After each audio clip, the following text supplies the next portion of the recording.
राधे राधे दोस्तों। आज की जो घटना हम आपको बताने जा रहे हैं वो बरसाना में घटी एक सत्य घटना है, जिसे सुनकर शायद आप भी अपने आंसू रोक ना पाए। दोस्तों, बरसाना में एक धनवान सेठ रहता था। सेठ जी के पास सब कुछ था। सेठ जी के 3 बेटे और 3 बहुएं थी, बस उनकी कोई पुत्री नहीं थी और यही दुख उनके मन में हमेशा बना रहता था। एक दिन एक संत सेठ जी के घर पर आए तो सेठ जी ने अपने दुख का कारण संत को बताया। सेठ जी ने कहा कि मेरे पास सब कुछ है मगर एक बेटी नहीं है। संत कहता है कि जीवन में जिस चीज का अभाव हो उसकी जगह भगवान का भाव स्थापित कर लेना चाहिए। तुम इतनी पवित्र जगह पर जन्मे हो जहाँ स्वयं राधिका रानी ने जन्म लिया, फिर क्यों तुम इतना उदास हो? तो राधा रानी कोई अपनी बेटी मान लो। उस सेठ ने राधा रानी को सच्चे भाव से अपनी बेटी मान लिया। हर रोज हर समय वो श्री राधा रानी की फोटो को निहारते रहते और उससे बातें करते रहते। भोजन तभी करते जब राधा रानी को भोग लग जाता। अब उन्हें पुत्री ना होने का दुख पहले जैसा महसूस नहीं होता था। कुछ समय के बाद एक दिन सेठ जी ने भोग लगाया, राधा रानी से बातें की, प्रसाद खाया और अपनी दुकान पर चले गए। उसके बाद घर में एक चूड़ी बेचने वाली आई जिसे मणिहारन कहा जाता है। सेठ जी की तीनों बहुओं ने एक एक करके अपने हाथ को मणिहारन की तरफ बढ़ाया और सबने सुंदर चूड़ियां पहन ली। वो चूड़ी बेचने वाली वहां से जाने ही वाली थी, तभी एक और हाथ उसकी तरफ बढ़ा।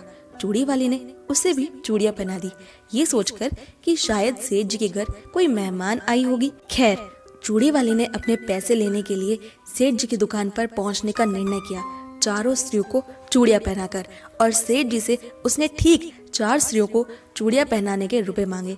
सेठ जी कहते हैं कि चूड़ियों का दाम बढ़ गया है क्या?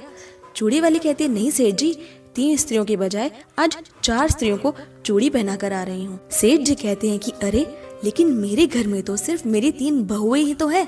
और सिर्फ 3 स्त्रियों के चूड़ी के पैसे देकर मणिहारन को वहां से जाने को कहा। मणिहारन खैर 3 स्त्रियों के चूड़ी के पैसे लेकर ही वहां से चली जाती है। सेठ जी इस बात को भूल गए। वो घर आए और श्री राधा रानी को भोग लगाया और सो गए। जब वो सो गए तो उनके सपने में राधा रानी आई। राधा रानी बेहद उदास थी। राधा को अपनी बेटी मान चुके सेठ जी ने पूछा कि पुत्री, तुम्हारी उदासी और मायूसी का क्या कारण है? तब वो कहती हैं कि पिताजी, आज घर पर चूड़ी पहनाने चूड़ी वाली आई थी, मैंने भी उसे चूड़ी पहनी, लेकिन आपने सिर्फ अपनी 3 बहुओं का ही मोल चुकाया, अपनी बेटी का नहीं। वो कहती हैं कि ऐसी क्या मजबूरी आ गई थी पिताश्री कि 4 चूड़ी के लिए आप मुझे भूल गए? ये सुनकर सपने में ही सेठ जी की आंखों से आंसुओं की धारा बहने लगी। राधा रानी ये बोलते बोलते सेठ जी के सपने में ही फूट फूट कर रोने लगी थी। और सेठ जी जैसे ही अगली सुबह होती है, सबसे पहले चूड़ी वाले के घर पहुंचते हैं और चूड़ी वाले से बोलते हैं कि तुम्हारा भाग्य कितना अच्छा है, तुम धन्य हो चूड़ी वाली। चूड़ी वाले को कुछ समझ नहीं आया। सेठ जी बोले कि मैंने राधा रानी को अपनी बेटी माना, लेकिन अभी तक उनके दर्शन नहीं हुए और तुमसे वो खुद चूड़ी पहनने आ गई। सेठ जी ने उसके चरणों में सोना चांदी सब रख दिया और कहा कि तुम्हें जो मोल चाहिए ले लो, और बहुत जोर जोर से रोने लगी। चूड़ी वाले की आंखें भी भर आई और उसने कहा कि जब मैंने स्वयं राधा रानी को चूड़ी पहना दी तो भला इससे बड़ा मैं क्या मूल्य किसी से लूं। दोस्तों, इस कहानी के पीछे का भाव बेहद गहरा है। हम अक्सर मजाक मजाक में या कई बार समाज को दिखाने के लिए ये बोल तो देते हैं कि हम भगवान को अपना प्रेमी, पति, पिता, पुत्री इत्यादि मानते हैं, लेकिन क्या सत्य में हम उन्हें अपने जीवन में वही स्थान देते हैं जो कि हम अपने अन्य रिश्तों को देते हैं, या फिर हम जो रिश्ता उनसे मानते हैं? और यही हुआ सेठ जी के साथ। सेठ जी बोलते तो थे कि वो राधा रानी को अपनी पुत्री मानते हैं, लेकिन जब असलियत में एक ऐसी स्थिति बन पड़ी जब हमारी भोली से राधा रानी खुद उनकी बेटी के रूप में उनके घर चूड़ी पहनने चली आई, तो वो इस बात को समझ ही नहीं पाए।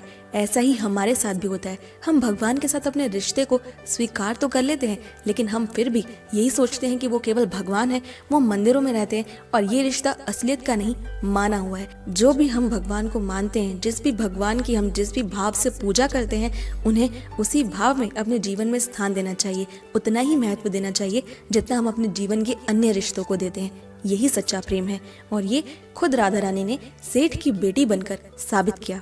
आपको कैसी लगी ये वीडियो हमें कमेंट करके जरूर बताएं, और अगर आपको ये वीडियो पसंद आई तो इसे लाइक, शेयर और हमारे चैनल को सब्सक्राइब करना बिल्कुल भी ना भूलें। कान्हा से जुड़ी सबसे खास जानकारी को पाने के लिए मैं मिलती हूँ आपसे अगले वीडियो में। तब तक के लिए stay happy and Radhe Radhe.